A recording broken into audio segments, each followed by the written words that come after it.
Hello students, again welcome back to my channel. So நம்மளுடைய சேனலில் one and only model question papers மட்டும் தான் பார்த்துட்டு நம்ம ஃபர்ஸ்ட் மிட்டாக வந்துட்டு கவர் பண்ணிட்டோம். ஸோ இனிமேல் வரக்கூடிய நாட்களில் வந்துட்டு குவார்டர்லி ஹாஃபர்லி எக்ஸாம்ஸ் தான் வரப்போகுது. ஸோ அதுக்காக நம்ம ப்ரிப்பேர் பண்ண வேண்டியிருக்கு. ஸோ தேர்ட் ஸ்டாண்டர்ட் வரைக்குமே நியூ சிலபஸாக இருக்கிறதுனால கொஸ்டின்ஸ் பேட்டர்ன் எந்த மாதிரி இருக்கும்னு நமக்கு தெரியாது. ஸோ அதனால் தேர்ட் ஸ்டாண்டர்ட் வரைக்கும் படிக்கிற பிள்ளைங்களுக்கு வந்துட்டு வேரியஸ் டிஸ்ட்ரிக்ட் நிறைய டிஸ்ட்ரிக்ட் இருக்கு இல்லையா. ஸோ அவ்வளோ டிஸ்ட்ரிக்ஸில் இருக்கிற கொஸ்டின் பேட்டர்ன் எப்படியெல்லாம் அவங்க கேட்டிருக்காங்க, எக்ஸ்பெக்டட் கொஸ்டின்ஸ் என்னது அப்படிங்கிறத மொத்தமாக கலெக்ட் பண்ணி ஒரு பிடிஎஃபாக நான் உங்களுக்காக என்னோடய வீடியோஸில் நான் அப்லோட் பண்ணுறேன்.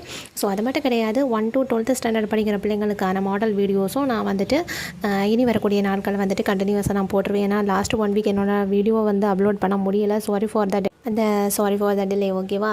ஸோ என்னென்னா இனி ஏன்னா கொஷின்ஸ் நம்ம நிறைய கொஷின் நம்ம நிறைய ப்ரிப்பேர் பண்ண வேண்டி இருக்குது. நான் எங்கெங்கெல்லாம் இருந்தாலும் கொஷின்ஸ் கேட்குறாங்க. நம்ம டேரெக்டாக எந்த ஒரு கொஷின்ஸுமே எடுத்து அப்லோட் பண்ண முடியாது. ஸோ இது பேரண்ட்ஸுக்காக இருந்தாலும் சரி, இல்லை பிரைமரி ஸ்கூல் டீச்சர்ஸ்க்காக இருந்தாலும்